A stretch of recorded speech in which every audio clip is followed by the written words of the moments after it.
ব্যক্তি কখন সফল হয়, কখন অসফল, এসব কিসের উপরে নির্ভরশীল? বেশিরভাগ লোকেই বলবেন পরিস্থিতির ওপর, আর সেটা ঠিকও। যদি ঝড়ের পরিবেশ থাকে তাহলে নৌকা কিভাবে পার করানো যেতে পারে।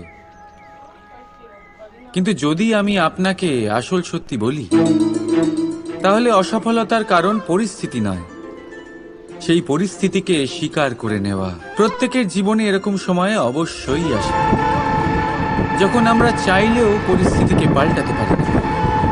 পরিস্থিতিকে পাল্টানো অসম্ভব হয়ে ওঠে।